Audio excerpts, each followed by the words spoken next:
Let's talk about the different formulas you could see involving 3 dimensions. A polyhedron is formed by 4 or more polygons that intersect only at their edges.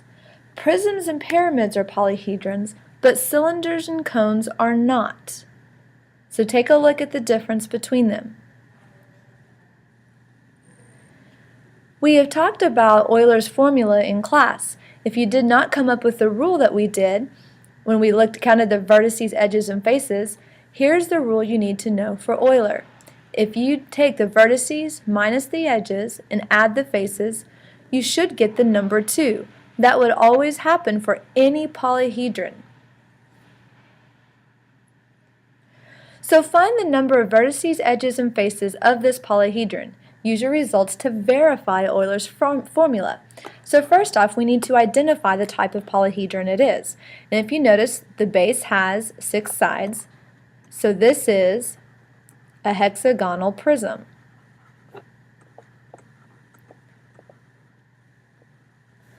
If you count the number of vertices, well, a hexagon has 6 vertices times 2 because the 2 bases, so there should be 12 vertices. Edges, a hexagon has 6 sides times the 2 bases plus the other 6 going around the lateral faces. You should have 18 edges. And then your faces, you should have 6 faces connecting each edge of the base plus the 2 bases, so we have 8 faces. Now if we write our formula, V minus E plus F, that should give us 2. 12 minus 18 is negative 6, plus 8 does give us 2. So we just verified that Euler's formula does work for hexagonal prisms. Take a look at this hexagonal pyramid. Use Euler's formula to find the number of vertices, given that it has 12 edges and 7 faces. I know you can count the number of vertices on the picture, but try doing it using Euler's formula instead. So pause the video now and give it a try. This is due in class on Friday. We can find the length of the diagonals of a right rectangular prism in the coordinate plane.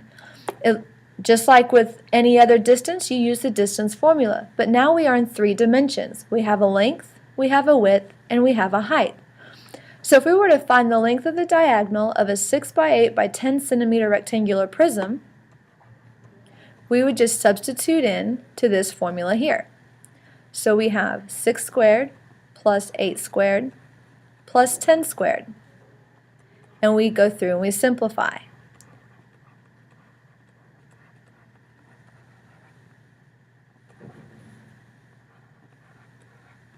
So you get the square root of 200.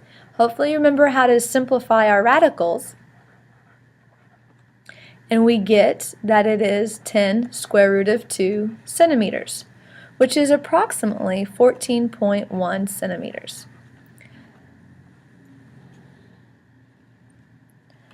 So I want you to do this one to be ready to discuss in class. If we were to find the height of a rectangular prism, given that the length and width are 12 by 7, and the length of the diagonal is 15.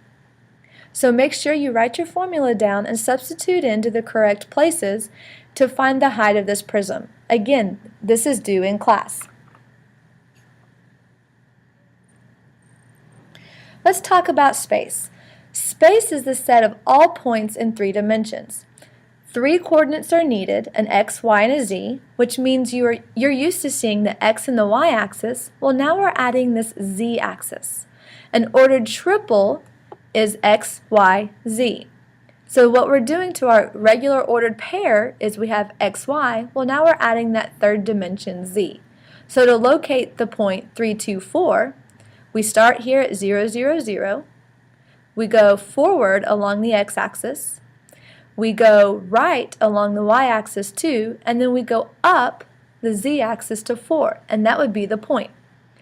We can use this ordered triple in order to find the distance and midpoint. These formulas should look very familiar, but we're just, again, adding that 3rd dimension. We're adding the z. Everything else stays the same. So let's apply these. we're going to find the distance and the midpoint between these 2 points. I just realized it said find the midpoint. So let's use the distance formula. Remember, we have to do x2 minus x1 squared plus y2 minus y1 squared plus that third dimension z2 minus z1 squared. Now we can substitute in our numbers. If you need to label x1, y1, z1, x2, y2, and z2, to where we have 2 minus 0 squared plus 8 minus 0 squared plus 5 minus 0 squared. Notice I put that radical there. Several students are forgetting to write it each time, and you forget to take the square root at the end. So we simplify our parentheses, 2 squared plus 8 squared plus 5 squared, which gives us 4 plus 64 plus 25. Now we can add those together and we get the square root of 93. Well, if we try to simplify this radical, we get 3 and 31, which are both prime, so the square root of 93 units is our exact answer. Since it says round to the nearest tenth, we can type it in the calculator and you get it's about 9.6 units. So here is the distance between those 2 points. Let's look at the midpoint.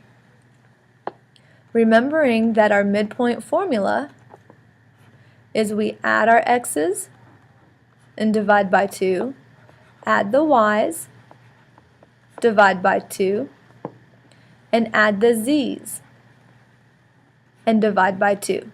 So let's substitute in. We have 0 plus 2 divided by 2, 0 plus 8 divided by 2, and 0 plus 5 divided by 2.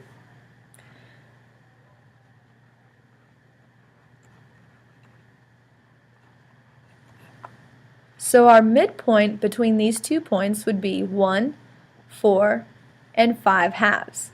Remembering to move forward along the x-axis 1, go to the right along the y-axis 4, and then go up 2.5 units along the z-axis to get the point.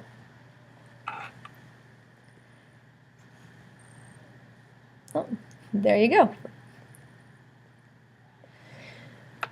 So now I want you to do this one in Ready for Class. Find the distance between the 2 given points, but then also find the midpoint of these 2 endpoints. Round to the nearest tenth if necessary.